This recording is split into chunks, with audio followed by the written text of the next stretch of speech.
gente querida! Espero que vocês estejam gostando dos nossos vídeos de estudo. O vídeo dessa semana é muito interessante. É sobre geografia bíblica. O grande objetivo desse vídeo é compreender como o ser humano interage com o meio em que vive e nestas condições geográficas de clima, de precipitação pluviométrica, de relevo, de vegetação, aí vai se formando uma geografia humana. Mais importante do que simplesmente compreender nomes e lugares é compreender como o povo de Deus viveu nesses espaços, se relacionou e produziu cultura. E nós vamos começar olhando para o mapa mundi, o planisfério. Olhem, por favor. À direita, nós temos o continente americano. Ao norte, a América do Norte. No centro, a América Central. E mais ou menos ao sul, a América do Sul. Com um pouquinho de território acima da linha do Equador. No centro desse planisfério, a propósito, preciso dar os créditos, eu estou utilizando mapas das edições paulinas, a quem agradeço imensamente. No centro do planisfério está o continente europeu e mais ao sul, o continente africano. Mais à direita, isto é, a leste, a oriente, encontramos o continente asiático e ao sul, no caso a sudeste, a Oceania. Mas eu quero que vocês olhem, por favor, aquilo que está entre a Europa, a África e a Ásia. Entre a Europa, a África e a Ásia está o Estado de Israel, ou a Palestina, dependendo do período da história. Aí está uma região chamada Oriente Médio. Comecemos então conhecendo o nome. Com qual nome se chama essa região de onde provém Jesus?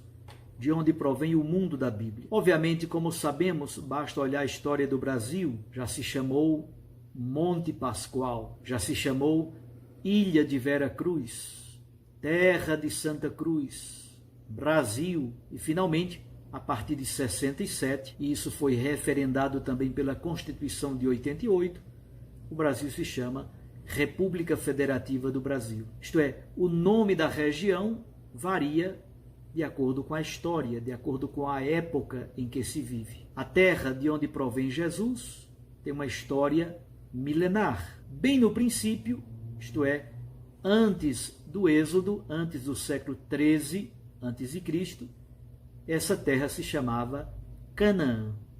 Canaã era o primeiro nome. Um pouco depois do Êxodo, à medida em que o Estado vai se formando, essa região passa a se chamar Israel. Inicialmente é uma região organizada em tribos, depois passa a ter uma autonomia e uma organização político-administrativa fundamentada numa monarquia, o Estado monárquico. Só que na história, durante o reinado de Salomão, houve uma unidade. Durante Davi, unidade, o Reino Unido, Salomão, Reino Unido. Mas no momento em que Salomão morre, o poder fica nas mãos de um filho seu chamado Roboão. E aqui acontece o chamado cisma, no ano 931. O Reino do Norte é chamado de Israel. Perceba que nesse momento a palavra Israel designa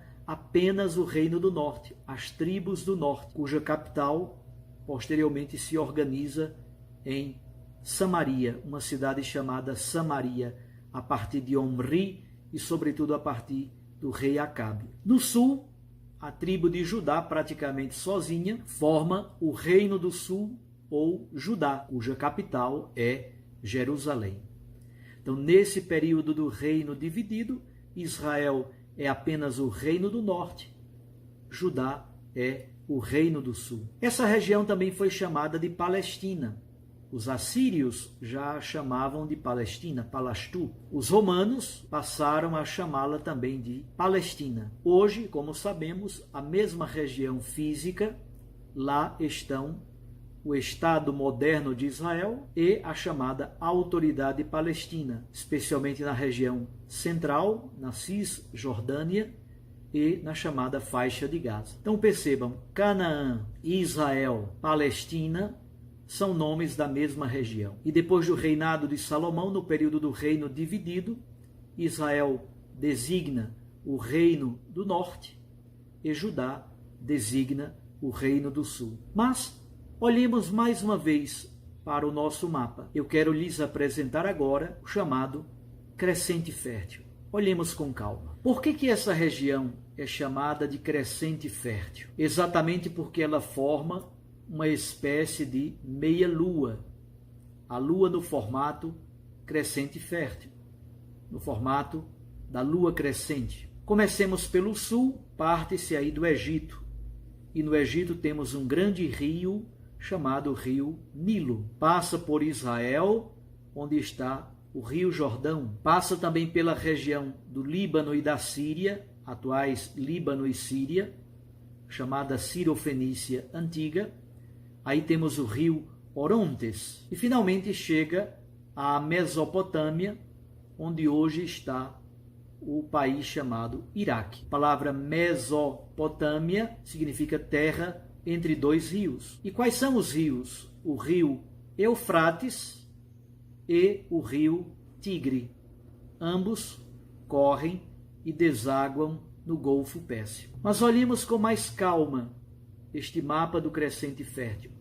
Aí estão os pontilhados dos países atuais, dos países modernos. Então nós temos Israel no centro, cuja capital hoje é Tel Aviv, a capital cultural e religiosa é Jerusalém. Ao sul de Israel temos o Egito, a leste de Israel temos a Jordânia e ao norte temos a Síria e o Líbano, a nordeste a Síria e o Líbano a noroeste. Um pouco mais ao norte encontramos a Turquia, que também já teve muitos nomes. A Turquia já foi chamado o Império Hitita, já foi chamada de Anatólia, já foi chamada de Ásia Menor e hoje nós conhecemos essa região por Turquia. A leste, ao oriente, está o Estado moderno do Iraque, um pouco mais ao sul, junto ao Golfo Pérsico, o Kuwait, e mais ao oriente,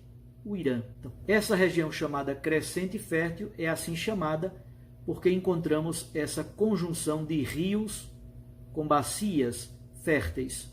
O rio Nilo no Egito, o Jordão em Israel, o Orontes na Síria, o Tigre e o Eufrates no atual Iraque, antigamente a Mesopotâmia. Essa é a região, esse é fundamentalmente o mundo da Bíblia. Mas olhemos com calma agora para a terra de Jesus.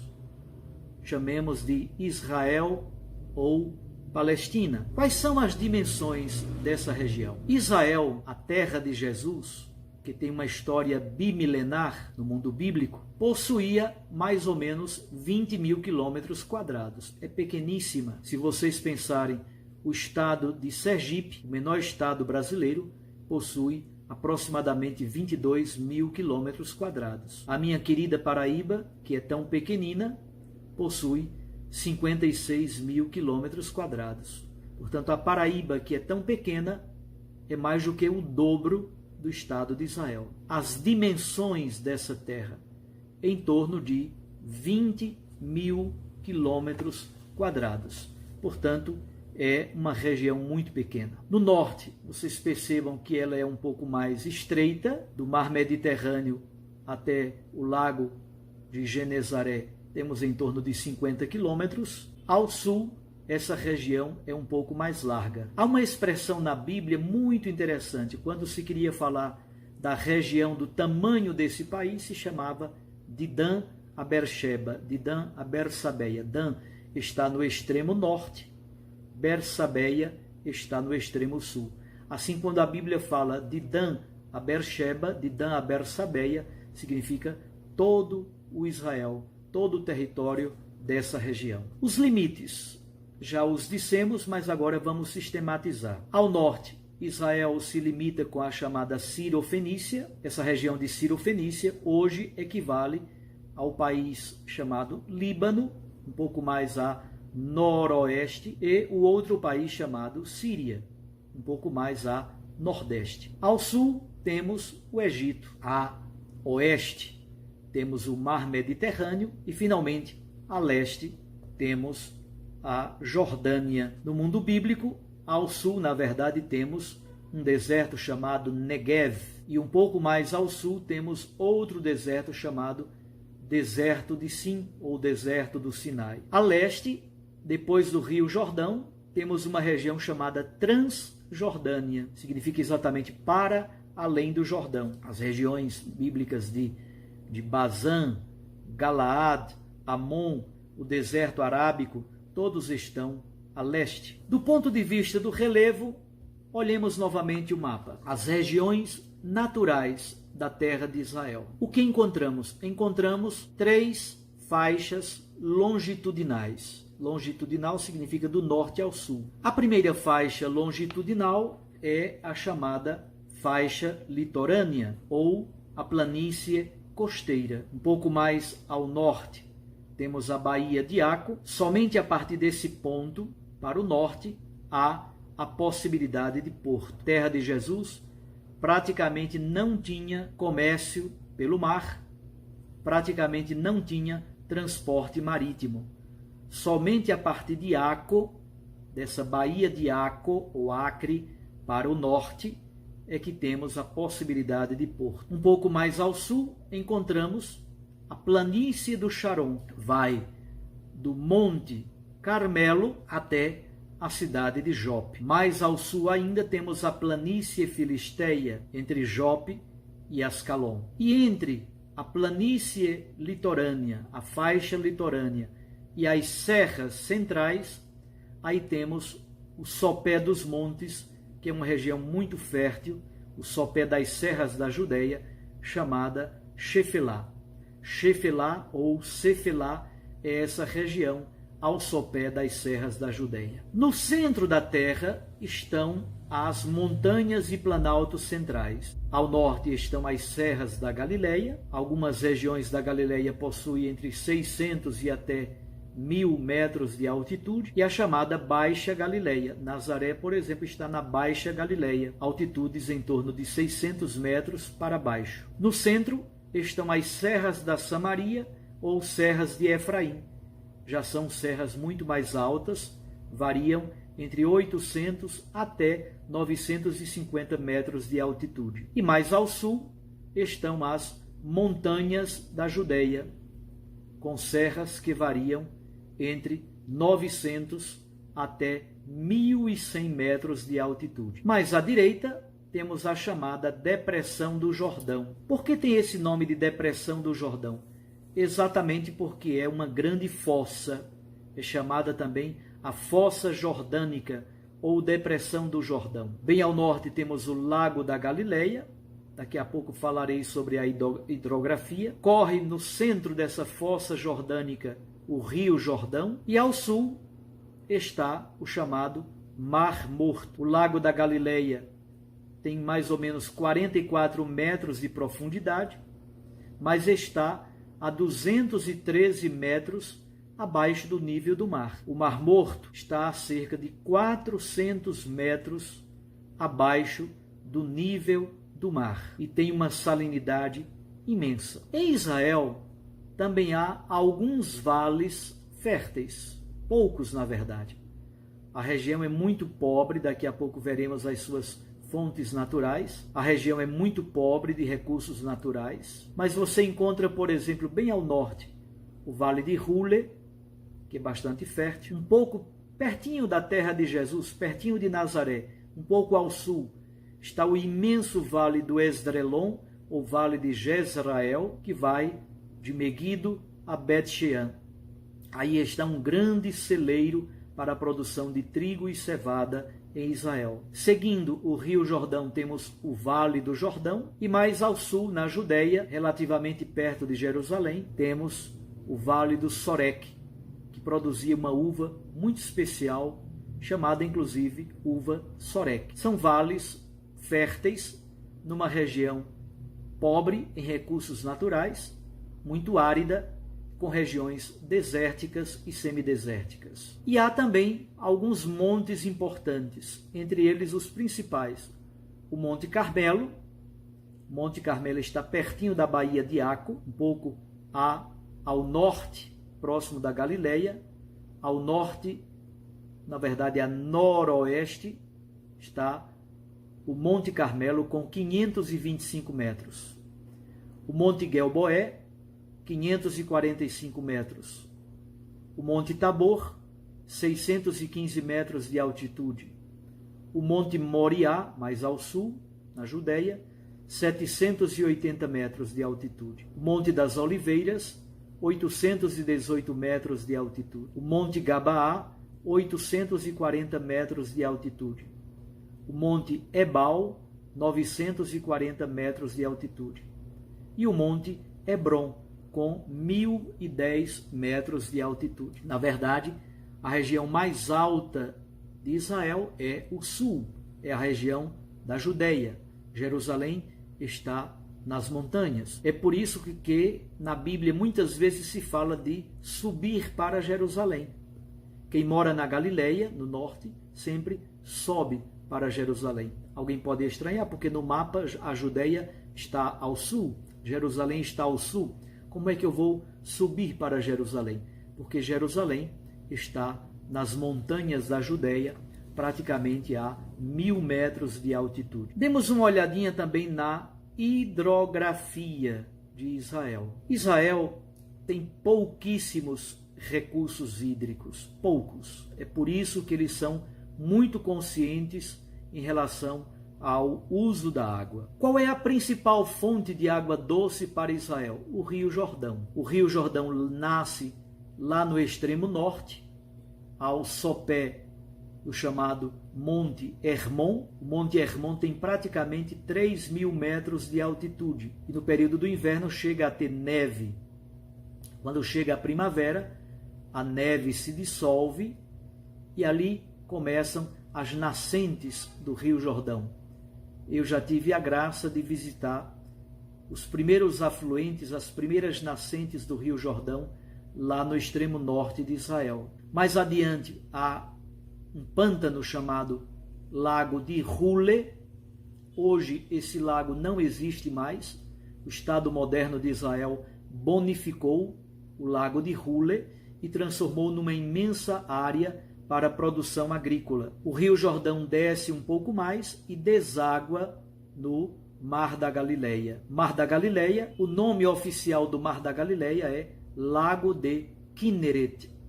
Kinneret, em hebraico, significa harpa, exatamente porque o Lago da Galileia tem o formato de harpa. É também chamado de Lago da Galileia, é também chamado de Mar de Tiberíades, é também chamado de Lago de Genezaré.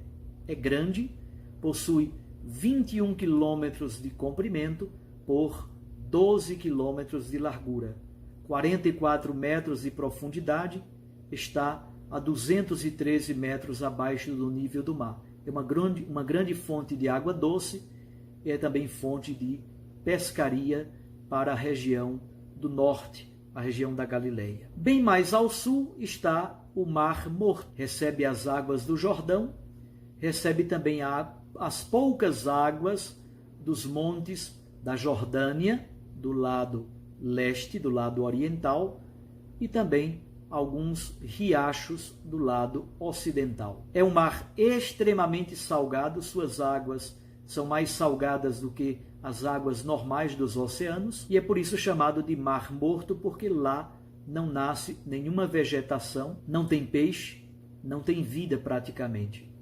Junto ao Mar Morto há fontes de alguns minerais e é também bastante utilizado para a produção de cosméticos. Há uma indústria cosmética bastante forte em torno do Mar Morto e hoje, obviamente, a indústria turística com muitas pousadas, hotéis, são famosos os banhos de lama no Mar Morto. É importante também, do ponto de vista da hidrografia, citar algumas outras fontes de umidade e de água para Israel.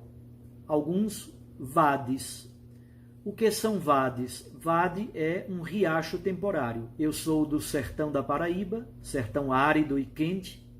Lá tem muitos riachos temporários. No período das cheias, das chuvas, dá um pouco de chuva e aí o riacho desce com água, uma enchente. Logo depois o riacho seca. Há muitos vades ou torrentes ou riachos temporários em Israel. É muito importante também o orvalho. O orvalho é fonte de umidade. Tanto o orvalho que vem do mar Mediterrâneo, a umidade do mar, quanto o orvalho, seja do lago da Galileia, do mar da Galileia, ou mesmo do rio Jordão. Outra grande fonte de água para Israel são os poços e cisternas. As precipitações pluviométricas não são tantas, variam em região para região, de 100 milímetros até 400 milímetros, mais ou menos, às vezes um pouco mais, às vezes um pouco menos. Então, de 100 a 400 milímetros ao ano.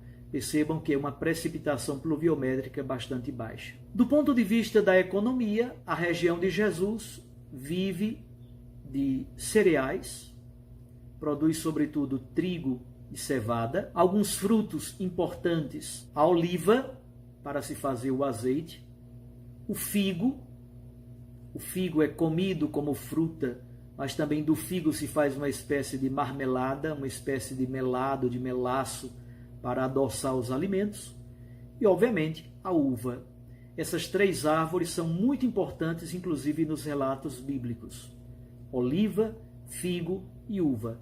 O azeite, a marmelada, o melaço e também o vinho. A comida em Israel é muito frugal, é muito simples. Legumes, verduras, alfaces, ervilhas, ervas em geral, lentilhas, tâmaras. E se pratica a agricultura, especialmente nos vales, em algumas encostas.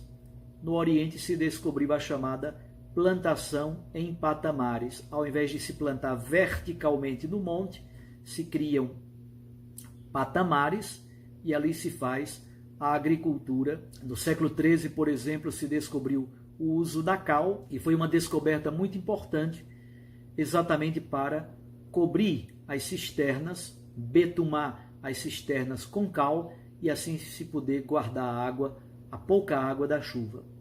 Também no século XIII para o século XIV a.C. se descobriu o ferro, a siderurgia, a metalurgia, e aí se produz instrumentos para serem usados na agricultura. Do ponto de vista da pecuária, Israel vive de pastoreio transhumante, isto é, no período das chuvas fica numa região, no período das secas tem que se fazer a transhumância, isto é, a migração com os rebanhos para procurar pastagem e água.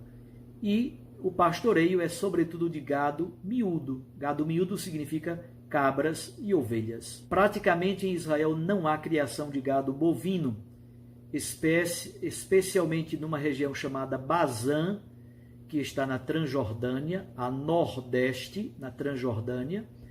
Nessa região de Bazã se criavam vacas e bois, gado bovino. Também se criam jumentos, é o animal de carga, é o animal da montaria dos pobres. Cavalos são raros, eram animais utilizados para a guerra e também utilizados para a montaria dos ricos. Então percebam, quando a Bíblia diz que Israel é uma terra onde corre leite e mel, a gente não precisa fazer grandes imaginações, uma terra idílica, paradisíaca, não. Terra onde corre leite e mel significa, onde corre leite, significa se pode criar um punhado de cabras e viver do leite de cabras e das ovelhas. A lã das ovelhas é importante para fazer a lã, para produzir vestimentas, etc. O mel tanto provém do mel de abelha, como também é o melaço produzido sobretudo a partir do figo. Terra onde as pessoas possam viver com dignidade, trabalhar com dignidade e daí tirar o seu sustento. Havia também em Israel 3 grandes estradas. A primeira estrada é a chamada Via Maris, ou Caminho do Mar, que desce do Egito, atravessa todo Israel, atravessa a Síria e vai chegar na Mesopotâmia. Aqui já aproveito para lhes dizer uma coisa importante. Israel teve sempre a má sorte de estar entre o Egito, no sul, e a Mesopotâmia, a nordeste. Do lado oriental de Israel, nós só temos deserto. Vocês podem olhar mais uma vez no mapa do Crescente Fértil que está aí ao lado. Olhando para esse mapa, percebam, do lado oriental de Israel temos deserto. Era impossível a travessia entre Israel e a Mesopotâmia por meio do deserto. Você teria que subir até a Síria e depois fazer a viagem na direção oriental para a Mesopotâmia. Então Israel sempre esteve como esse corredor, seja um corredor comercial, aqui passam as rotas comerciais, mas também você deve pensar a geopolítica. Por meio de Israel, entre o Egito e a Mesopotâmia, passam exatamente os exércitos. As guerras todas acontecem nesse intervalo entre Egito e Mesopotâmia. A Via Maris, portanto, é a via que sobe do Egito, atravessa todo Israel. Quando chega em Meguido, ela se bifurca, uma parte dela passa pela Galileia, a outra sobe pela Cirofenícia. Outra estrada importante é exatamente o chamado Caminho do Rei.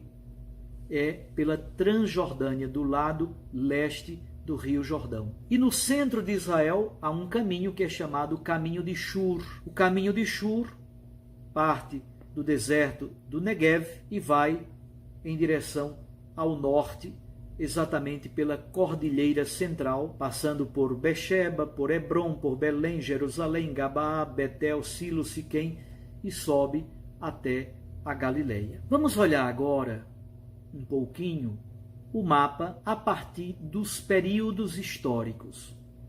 O primeiro mapa importante, está aí ao seu lado, é o mapa das chamadas 12 tribos de Israel. Não é o momento agora de aprofundarmos a temática, mas os estudiosos hoje são unânimes em dizer que nunca houve, historicamente falando, uma confederação tribal das 12 tribos juntas, unidas.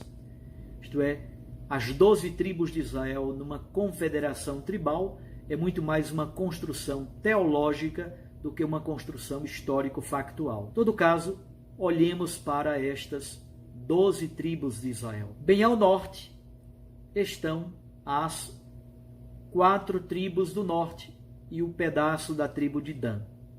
Então você tem a tribo de Azer, a tribo de Zabulon, a tribo de Issacar, a tribo de Neftali e um pedaço da tribo de Dan. A tribo de Dan tem um pedaço no norte e outro pedaço mais ao sul. Então, estas são as 4 tribos do norte. Percebam que a região de Jesus, quando Mateus retoma a profecia de Isaías, ele diz: terra de Zabulon, terra de Neftali, caminho do mar. Olha aí, caminho do mar. O caminho do mar é exatamente essa estrada chamada Via Maris, o caminho do mar que vem do Egito e sobe para a Mesopotâmia, atravessando a Síria. Zabulon e Neftali. Aí está a região de Jesus. Agora olhemos o extremo sul. Temos 2 tribos no extremo sul, Judá e Simeão. A tribo de Judá é importantíssima para a história de Israel. Importantíssima, porque na tribo de Judá está Jerusalém. Olhemos agora para o leste, a região depois do Jordão, do outro lado do Jordão. Nós temos o primeiro pedaço da tribo de Manassés, ao norte. No centro, a tribo de Gad e mais ao sul, a tribo de Ruben. Ruben e Simeão, praticamente estas 2 tribos nunca contaram em nada na história de Israel. No centro, há um miolo central, aí sim estão tribos muito importantes. O segundo pedaço da tribo de Dan, a tribo de Benjamim, de onde provém o primeiro rei de Israel, Saul. O rei Saul é benjaminita. Saulo de Tarso é também benjaminita. Não é à toa que Saulo tem o nome de Saulo. Saulo é Shaul. Então o nome de Saulo é em homenagem ao primeiro rei de Israel, talvez o personagem mais famoso da tribo de Benjamim, que era uma pequena tribo. E no centro, no miolo central de Israel, estão as tribos de Efraim e Manassés. Efraim e Manassés são filhos de José. Na verdade, não há uma tribo de José, exatamente porque a tribo de José se dividiu entre Efraim e Manassés. E como vocês podem perceber, não há uma tribo para Levi, porque Levi é a tribo sacerdotal. Assim são as 12 tribos de Israel. Destas, participam da história de Israel de modo muito belo e forte a tribo de Judá e as duas tribos ou as três tribos centrais, Manassés, Efraim e Benjamim. Façamos um passo adiante. Agora vocês têm o mapa do chamado Reino Unido. Historicamente, podemos dizer, a monarquia começou com Saul. Saul não foi bem um rei no sentido clássico da palavra, era muito mais um comandante militar. Mas deixemos assim, Saul foi o primeiro rei de Israel. Mas a monarquia de Israel começa a se configurar propriamente dita a partir do rei Davi. Então Davi funda verdadeiramente um estado monárquico. E o seu filho Salomão dá continuidade. Nesse mapa, nós temos o mapa do reino de Davi e Salomão. Percebam que pega não somente o estado de Israel atual, mas desce até o Golfo de Acaba. Salomão levou o reino até o Golfo de Acaba, tendo uma saída para o mar. E ao norte, o reino de Davi e Salomão conquistou territórios na Síria. Então, o reino de Salomão se expandiu para além das fronteiras históricas de Israel, chegando até a região sul. Aí, a leste de Israel, nós temos alguns povos, os amonitas, os moabitas e os edomitas. Então, Amon, Moabe e Edom passam a fazer parte do reino de Salomão. Na região do Negueve, ao sul de Jerusalém, temos um povo chamado os Amalecitas. Então percebam que Salomão consegue incorporar os Amalecitas, os Edomitas, os Moabitas, os Amonitas e lá no norte também toda a região da Síria. É a primeira vez em que Israel começa a ter ilusões ou sonhos com a construção de um reino ou de um império. Qual é o grande problema? Em 931, depois da morte de Salomão, olha aí no mapa, por favor, divisão do reino de Israel e Judá. Já fiz menção a isso. Em 931, Salomão morre. Fica no trono o seu filho Roboão, que não teve nenhuma habilidade para governar.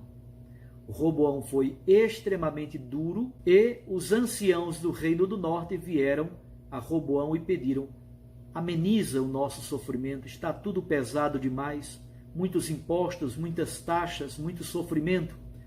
O Roboão deu uma resposta terrível: se o meu pai fustigou vocês com chicote, eu vou fustigar com grilhões, vou oprimi-los com grilhões. E aí aconteceu o cisma do reino do norte, no ano de 931.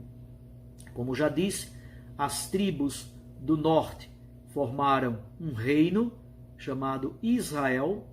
A partir desse momento, Israel designa somente o reino do norte, cuja capital depois será Samaria. Como eu lhes disse, sobretudo, Omri é o grande pai do reino do norte e o seu filho Acabe.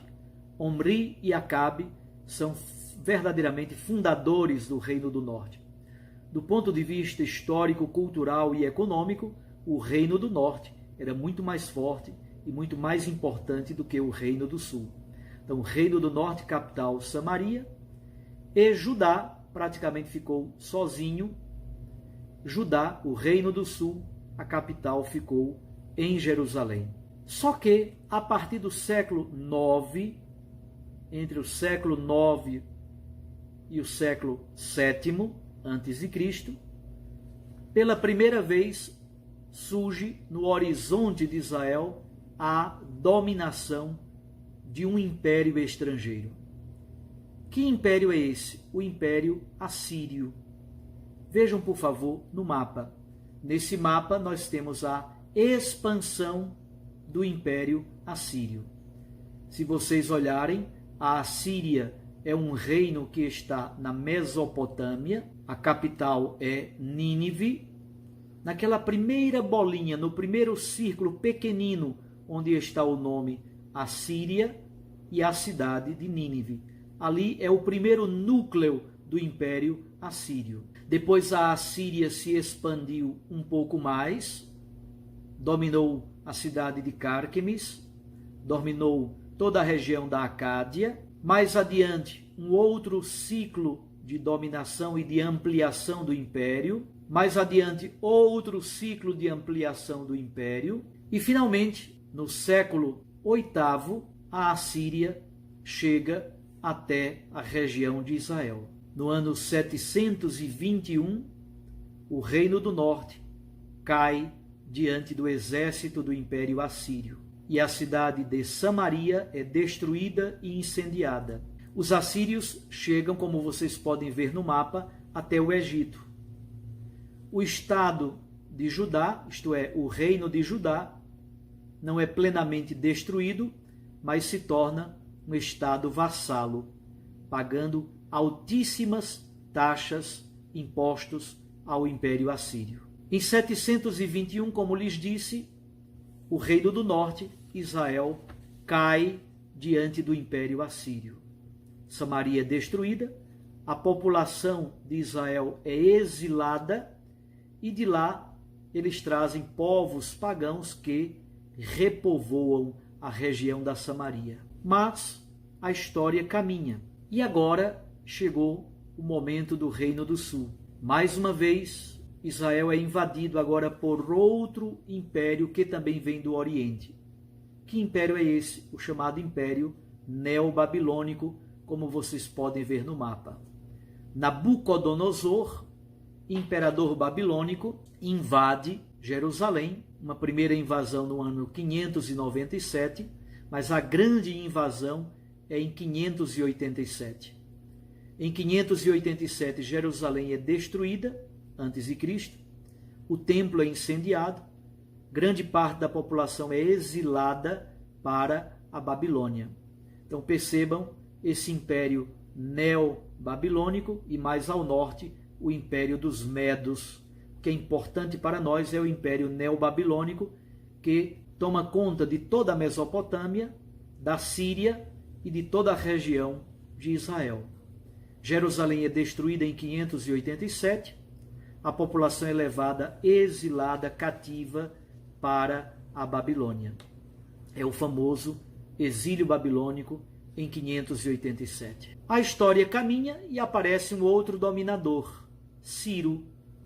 O exílio babilônico caminha de 587 até 539. Quando Ciro, lá da Pérsia, sobe ao poder, Ciro permite o retorno dos exilados judeus à terra de Jerusalém. Mas Ciro, na verdade, Dario sobretudo, Dario foi o grande imperador, Ciro é o pai do Império Persa, mas Dario foi um dos grandes imperadores do Império Persa. Aqui temos pela primeira vez verdadeiramente um grande projeto de globalização.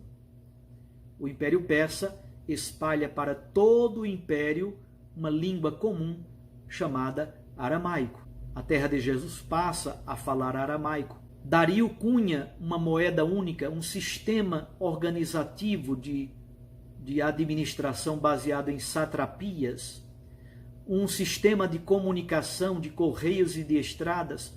É a grande empresa de globalização patrocinada pelo Império Persa. Vai do ano 539 até o surgimento de Alexandre Magno. Temos aí o mapa do surgimento de Alexandre Magno em 336. Olhe nesse mapa.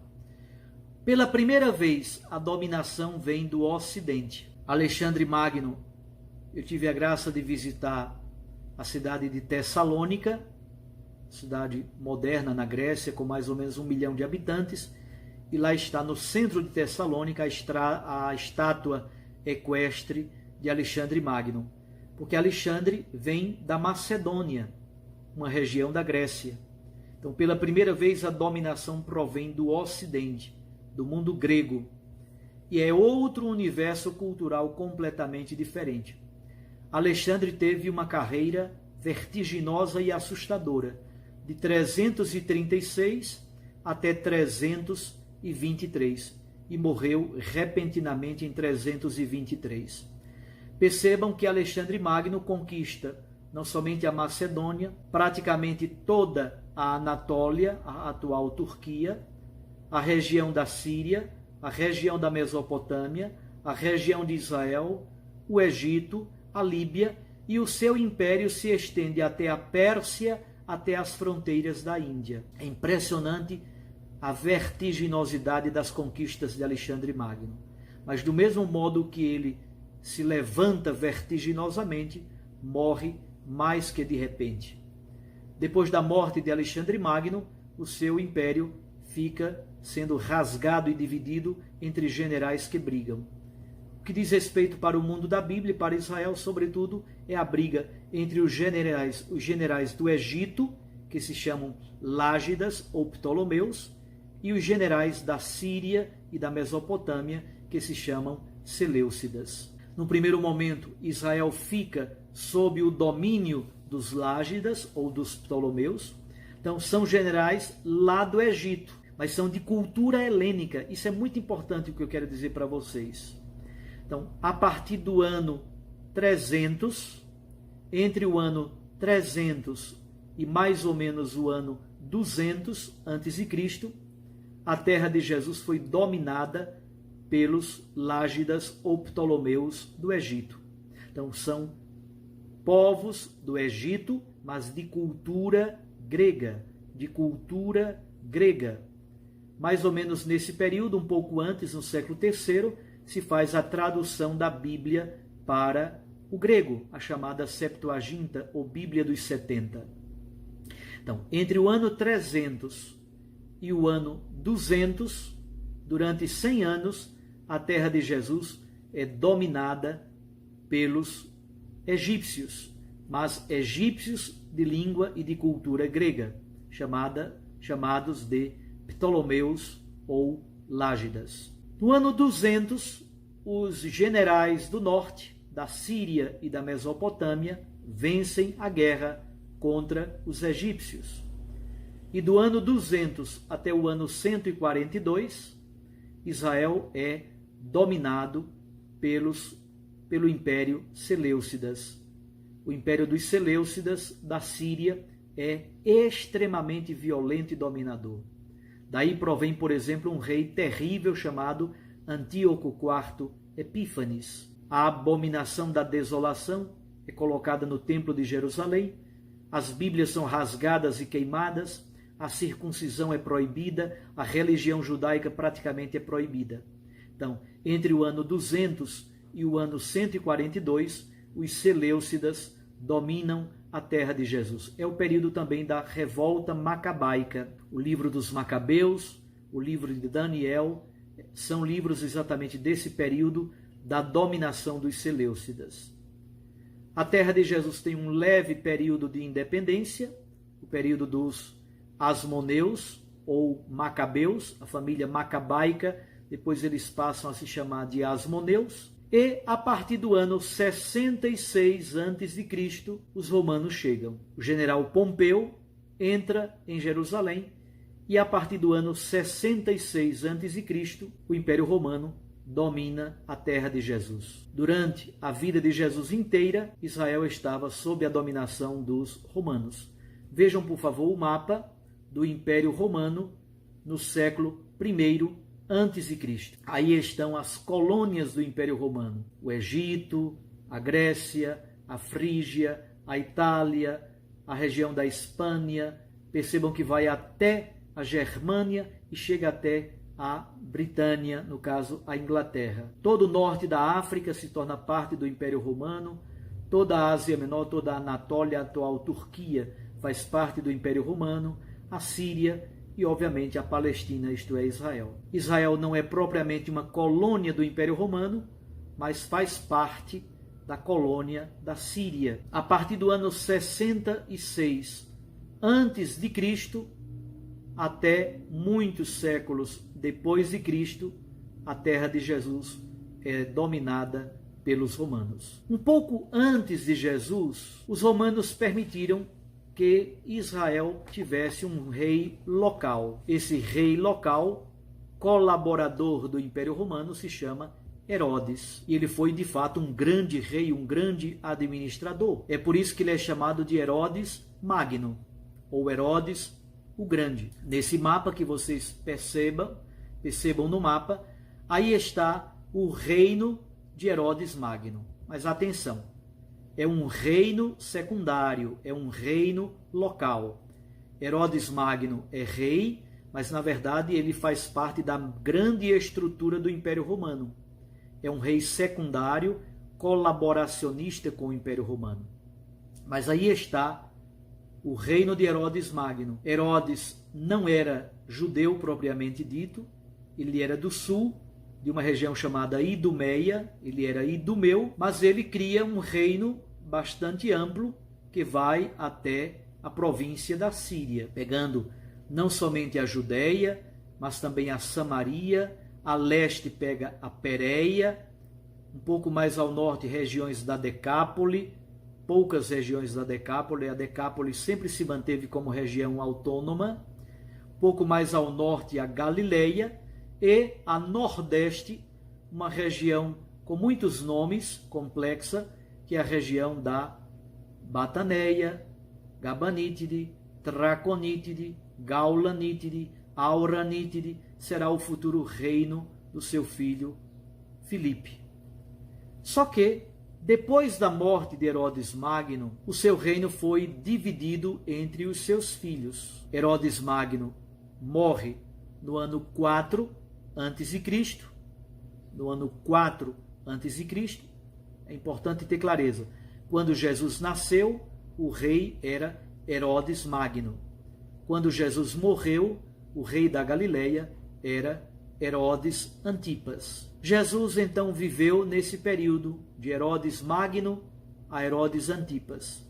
Mas é importante compreender esse mapa que agora vocês podem lê-lo com calma. Quando Herodes Magno morreu, o seu reino foi dividido em 3 partes. A primeira parte, Judéia e Samaria, está com esse tracejado, que vai de noroeste para sudeste, na diagonal da esquerda para a direita. Judéia e Samaria. Ficou governada essa região por Arquelau, o filho mais velho de Herodes Magno. Herodes Antipas ficou com o governo da Galileia e da Pérea. Percebam que depois do Rio Jordão, perto do Mar Morto, há uma região chamada Pérea. Então juntem a Galileia e a Pérea, estas 2 regiões ficaram sob o governo de Herodes Antipas. E ao norte da Galileia, na verdade a leste da Galileia, há uma norte e leste, nordeste da Galileia, há uma região de um conglomerado de nomes, a Itureia, a Gaulanítide, a Abilene, Traconítide. Essa região ficou governada por Filipe, um terceiro filho de Herodes Magno. A capital de Filipe era Cesareia. Jesus esteve perto, na região de Cesareia de Filipe, lá no norte. A capital da Galileia, Herodes Antipas estabeleceu em Tiberíades, e a capital do sul não estava em Jerusalém. Na verdade, era em Cesareia Marítima. Então, nós temos Cesareia Marítima, sede do governo do sul, Tiberíades, sede do governo da Galileia, e Cesareia de Filipe, a sede do governo dos reinos de Filipe. Qual foi o problema? Arquelau foi extremamente inábil, pouco hábil para governar. E aí ele provocou muitas confusões, houve uma grande rebelião, os romanos vieram, depuseram Arquelau, ele morreu na região da Gália, Arquelau foi deposto, e a região do sul passou a ser governada diretamente pelo governador romano. Por isso que no tempo que Jesus morreu, o responsável pela Judéia era Pôncio Pilatos. Pôncio Pilatos é romano. Então nós temos a região do sul, quando Jesus morreu. A região do sul é governada por prefeitos romanos, prefeito ou governador romano. A capital está em Cesareia Marítima, mas o governador romano vinha muitas vezes a Jerusalém. O norte, a Galileia, que é a região de Jesus, governada por Herodes Antipas, um tetrarca, e a nordeste está a região governada por Filipe, um terceiro reino, filho de Herodes Magno, o grande rei de Israel. Por hoje nós ficamos por aqui. Eu fiz esse longo percurso para vocês compreenderem a relação do ser humano com a terra, com a água, com a vegetação, com a pecuária, com a economia. Noutros vídeos nós vamos tratar com mais clareza da Galileia, a região onde Jesus viveu, e também vamos estudar o Templo de Jerusalém. É muito importante compreender do ponto de vista socioeconômico, do ponto de vista político, do ponto de vista religioso, o Templo de Jerusalém. Vamos também conhecer nos próximos vídeos a região da Galileia, em torno do Mar da Galileia, ou Lago de Genezaré, ou Lago de Quinerete, ou ainda chamado de Lago de Tiberíades. Um abraço a você. Espero que esta explanação sobre a geografia e um pouco da história bíblica tenha-os ajudado a ter uma noção completa para que vocês possam se situar um pouco na grande história do povo da Bíblia. Fiquem com Deus. Deus os abençoe.